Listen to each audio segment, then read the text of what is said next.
தமிழ்நாட்டில் கூடி சீக்கிரம் இன்னொரு 8 மாதத்துக்குள்ள 10 மாதத்துக்குள்ள காவிக்கொடி தேசிய ஜனநாயக கூட்டணியினுடைய எங்களுடைய தேசிய ஜனநாயக கூட்டணியினுடைய ஒரு அங்கம் எங்களுடைய காவி, அது சென்னை செயின்ட் ஜார்ஜ் கோட்டையில் பறக்கும். ஏதோ அவருக்கு கடந்த 4 ஆண்டுகள் மத்திய அரசாங்கத்தின் மேலே ஒரு வெறுப்பை உமிழ்ந்து கொண்டிருந்தார்.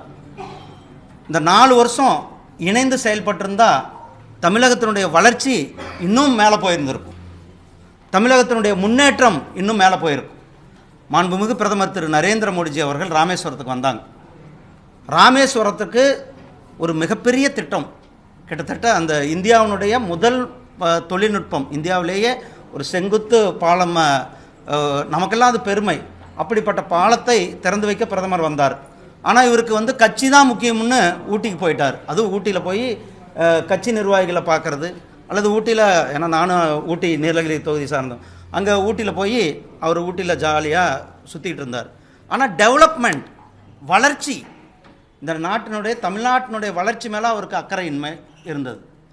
திடீர்னு இப்போ தேர்தல் வர்றதுனால தேர்தலுக்காக நிதி ஆயோக், இதுக்கு முன்னாடி நிதி ஆயோக் கூட்டத்தை புறக்கணிச்சிருக்கிறார். பிரதமர் வந்த நிகழ்ச்சி, அந்த நிகழ்ச்சியை புறக்கணித்து விட்டு அந்த நாட்டினுடைய வளர்ச்சியில் அக்கறை இல்லாத ஒரு முதலமைச்சராக தமிழ்நாட்டினுடைய முதலமைச்சர் அவர்கள் இருந்து கொண்டு இருக்கிறார்கள் என்பது ஒரு வேதனைக்குரிய சம்பவம். இதே போல தான் தூத்துக்குடியில் வெள்ளம் நடந்தப்போ கூட அவர் வெள்ளத்தை பார்க்க போகலை, மாறாக இந்திய அலையன்ஸ் கூட்டணி பேசுறதுக்கு தான் போனார். அங்கே போய் அன்றைக்கி பிரைம் மினிஸ்டரை பார்த்து பேசல. இது இப்போ போயிருக்கிறாரு, வரவேற்கத்தக்கது. என்னென்னா, நமக்கு எல்லாருக்கும் ஒரே ஒரு எண்ணம், தமிழ்நாட்டினுடைய வளர்ச்சி, அந்த வளர்ச்சியை நோக்கி நாம் செல்ல வேண்டும். நம்ம ஆரம்பத்திலேருந்தே சொல்கிறோம், நீங்கள் மத்திய அரசாங்கத்தில் கூட இணைந்து போங்கள், இணைந்து செல்லுங்கள். இணைந்து செல்வதன் மூலம் தமிழ்நாட்டினுடைய வளர்ச்சி இன்னும் 2 மடங்காக அதிகரிக்கும் என்று. ஆனால் அதெல்லாம் காலம் முழுவதும் எதிர்த்து 4 வருஷம் எல்லாம் முடிஞ்சு, நான் அடுத்து 6-8 மாதம் இருக்கும் பொழுது இன்றைக்கி போயிருக்கிறார். இனிமையாவது கரெக்டாக மத்திய அரசாங்கத்து கூட ஒரு நல்ல தொடர்பில் இருந்து நல்ல நிதியை பெற்று தமிழ்நாட்டினுடைய வளர்ச்சிக்கு அவர் ஒத்துழைப்பு கொடுக்க வேண்டும் என்று கேட்டுக்கொள்கிறேன்.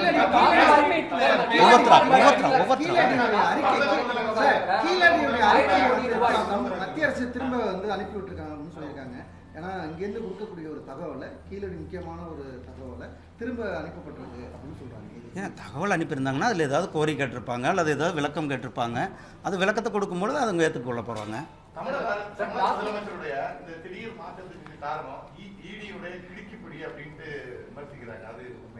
நான் பல முறை சொல்லியிருக்கேன்னா, ஈடி என்பது ஒரு தனியான சுதந்திரமான அமைப்பு. அவங்களுடைய இன்புட்டு அல்லது எங்கெங்கே ஊழல் நடந்திருக்குது என்பதை கண்டுபிடிக்கிற பொறுப்பு அவர்களுக்கு இருக்குது. சட்டத்திற்கு எதிரான, அதாவது சட்டத்திற்கு புறம்பான பணப்பரிமாற்றங்கள்லாம் நடந்து, அதுதான் தம்பிகளினுடைய அராஜகம் தான். இங்கே எவ்வளோ அராஜகங்கள் இருக்கிறது, அதெல்லாம் எப்படி சாதாரண மனிதனுக்கே தெரியுது, தம்பிகள் இவ்வளோ அட்ராசிட்டி பண்ணிகிட்டு இருக்காங்கன்னு. அப்போது ஒரு ஏஜென்சிக்கு எப்படி தெரியாமல் இருக்கும்? அதனால் அவர்களுக்கு என்ன கிடைச்சிருக்கிறதோ அந்த கிடைச்ச இன்புட்டை வச்சு அவர்கள் நடவடிக்கை எடுத்துக்கொண்டு இருக்கிறார். பிளே ஸ்டோர் மற்றும் ஆப் ஸ்டோரில் இருந்து பாலிமர் செயலியை QR கோடு மூலம் பதிவிறக்கம் செய்யுங்கள். செய்திகளை உடனுக்குடன் பெறுங்கள்.